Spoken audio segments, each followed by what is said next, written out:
Why am I like this? Why are you like this? Here. Just Okay, fine. kill them. Okay. I mean, I was just gonna run past them. Yeah, I know. I just... I'm like... As mentioned, if an I enemy is not... always kill them. No, that's fair. I love fight. Like, okay. Oh, yeah, no. They are some of my favorite enemies in this game. Agreed.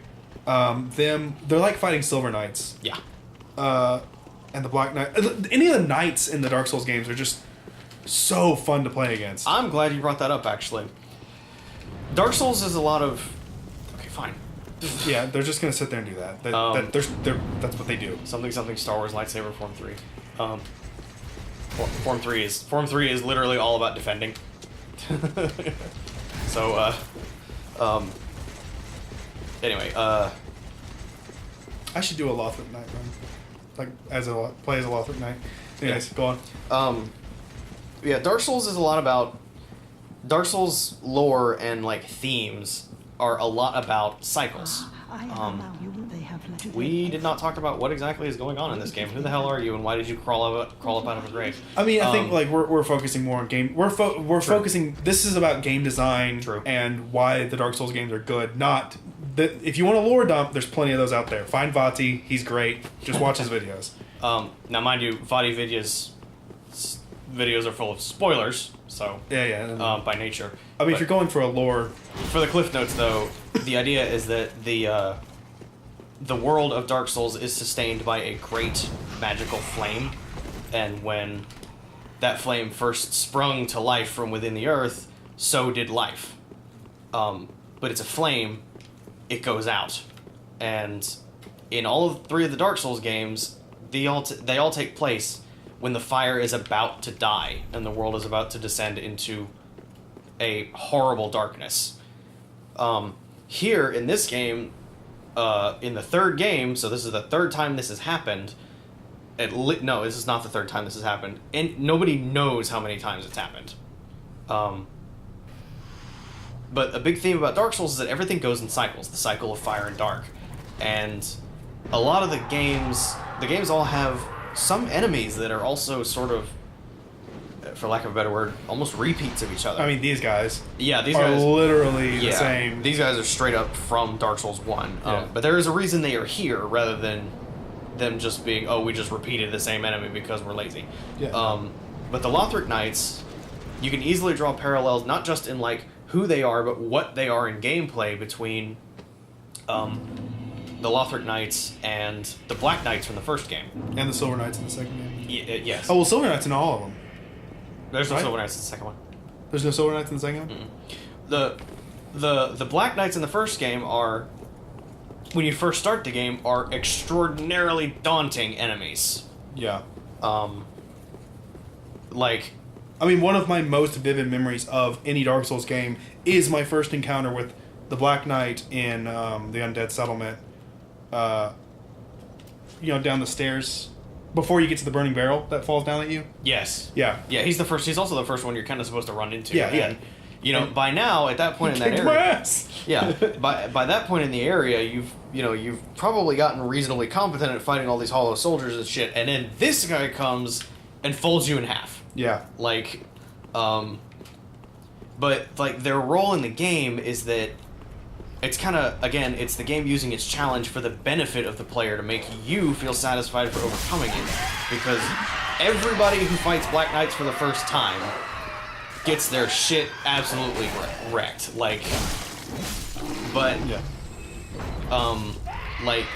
They're kind of a skill gate enemy. Once you get good at fighting Black Knights, you kind of remember how intimidating they used to be. I was lucky. All skill, no luck. Right, Dark Souls, all skill, no luck, not ever. Are we going to talk about the irony in that this game literally has a luck stat? Yeah. Let's go get the pilgrim. Sure. But yeah, they're Black Knights in Dark Souls 1 are kind of a skill gate enemy to remind you of how far you've come in the game once you wake up and realize, holy shit, I'm actually good at fighting these guys now. Mm-hmm. And Lothric Knights are the same way. They're getting good at all the basics of playing the game, the things that make you good at this game, makes you good at fighting Lothric Knights. that doesn't mean you don't absolutely get your balls rocked sometimes, because this is Dark Souls 3 and it is the hardest. Yeah. Also, something that this game does that none of the other ones do is it has explicit punishes for corrupt behavior. A lot of the time, like, when you're engaged with an enemy in Dark Souls and you take a hit, people start doing this. Yep. Many of this game's enemies have moves that are timed explicitly so that you will get hit if you just spam roll. Like, it's timed perfectly so that when you get hit, you spam roll, you get up, and immediately get hit again. Yep. So, and Lothric Knights are not an exception. They kind of... They are, if anything, the enemies specifically designed to do that. Yeah. Go grab good stuff. Aerothel Knights as well. Aerothel Knights, that spin attack where they spin 3, 4, 5 times. Yeah. If you spam the roll like you think you're supposed to, you'll get hit. You have to wait. Yeah. You have to wait and, like, time it like so. I've always had, like, I don't know. I've always liked those characters, those enemies to fight, and honestly, I think I get decent at fighting them, and it almost makes me worse at fighting everything else. I don't know. Not worse at fighting everything else. I don't know how to put it. Like, I get overconfident, I guess, because I start getting good at fighting them. Mm-hmm. And then I go, I can kick this little guy's ass, and then like a spearman pokes you in the back and you die. And like, oh, well, thanks Dark Souls. I failed to die as was ordained. This is a big lore implication here, about what's going on here. These pilgrims here, they're all dead except for him. Yeah. So to put in perspective what the death of the fire actually means, these pilgrims made the journey here to Lothric, the home of the fire, so they could be they could be close enough to the fire to actually die. Because when the fire goes out, people become undead, and becoming undead means you turn into these mindless zombies that, okay, controller switch. Yep, swap this. You turn into these mindless zombies that are, a pale reflection of life. So these people made the pilgrimage to the land of the flames so they can actually die normally instead of becoming hollows, as they're called here. Although, well, okay, that's getting into lore again, but there are a couple of interesting concepts. I mean, yeah. Talk about them. Well, no, I was gonna say like goddamn, I forgot what you.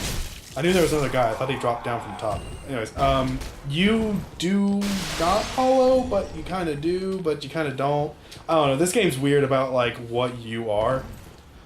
Yeah, this one in particular, the first game, something about the lore is that, okay, sorry, I didn't want to fall off. It's okay. The first game in particular is very explicit about, humanity. Basically, you can be undead and not be hollow. When you're undead, you will turn into a hollow if you lose your humanity, and one of the ways to stave off hollowing and retain your humanity is by finding a sort of anchor to attach yourself to. For some, it's a cause. For others, it's just humane things. For some, it's being Velstadt. Velstadt? Is that his name? Yeah, Velstadt. Yeah. Velstadt. For some, it's just being pure badass. Yeah, for some, that's supposed to be a picture of his, very dedication, that he was sitting in a place completely permeated with Forgot how hard darkness. these guys are to hit with the rapier. Use the sword. Or use the scimitar. Hang on. Yeah. There we go. Yeah, the thing is, like... Well, but so like, tying lore into game design, the game does a really good job of using... well, now we can get that stock, I guess. The game does a really good job of using lore as a supplement to the game design, in the sense that, like, okay, why isn't dying such a big deal? Well, because that's just part of the world. That's what you do. You're the undead. You die. Okay. Ooh, that was close. okay, why do you hollow? Or why am I getting less powerful as I die more? Oh, it's because you're hollowing more. And there's a lore reason for the gameplay elements changing or like, you know, becoming what they are. Yeah. And okay, so why am I not hollowing in this game? Well, there's a lore reason. Yeah. You're not an undead. You're not just an undead anymore. Yeah. You know, the thing about humanity and Dark Souls 2 did. Back off. Sorry. Dark Souls 2 was most explicit about the relationship between death and hollowing, because Damn it. in that game, when you die, your maximum health slowly decreases as you hollow more and more. And really, what health means. Why did you heal? Oh my god.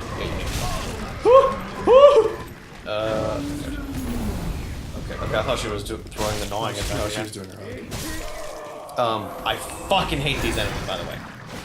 They're really annoying. I would hate them less if they didn't laugh at me. Yeah, they're kind of annoying. That tilts the shit out of me in games when enemies start laughing at me. That might be the point, but... Ooh. That was a close one. No. All skill, no luck. Mm-hmm. But yeah, that touches on something. That's something I talked about in the first segment, in that this game does an excellent job of removing death as sort of counting as a state of failure. Like, the only thing that can stop you in this game is giving up. Because death means practically nothing, as far as the gameplay is concerned. Yeah, exactly. And it even ties that whole it doesn't mean anything in gameplay into the lore as well. Left or right? Left. Left, yeah. Because I want to be a sun bro. Although we're not playing this game online, which means we're not going to touch on the. Something wrong. Maybe another segment like. I forgot about those. Sorry. It's okay. I've got a rapier. We're fine. Get rape. Rape. Oh, never mind. Stabbed. That doesn't. No. Oof. No. Okay. Not. And of course, now that you've been jump scared by the fucking writhing, you know, cages full of corpses, you're looking at every single fucking one of them like, oh fuck these things. Ah, God. Get dead. Oh, I hate them. Yes. I hate them. You die. It's like, okay, let's do an attack. Let's do an attack. Let's do an attack. Okay, suddenly, for no reason, all of the attacks at once. Like, Yes. Okay, Yeah. cool. And then you get stun locked, and then fuck me. Yeah. Hey, let's go give Loretta a bone to Grey Rat so we can go ahead and get that done. So he can get over it. Just checking if we had souls to actually buy the thing with. If we. No, you have to we give have him the to- yeah, bone, and then you have to send him out. Yeah. So we have to kill 2 bosses before we can even get the S-Dot. No, actually. Watch. Okay. Well, okay. Specifically, his trigger point on his story is that you send him out on a trip. He gets to kill a boss for him to come back. Oh, and But doesn't he heavens. like you have to kill a boss before he'll? Almost as No, you just have to reload this area. Oh, okay.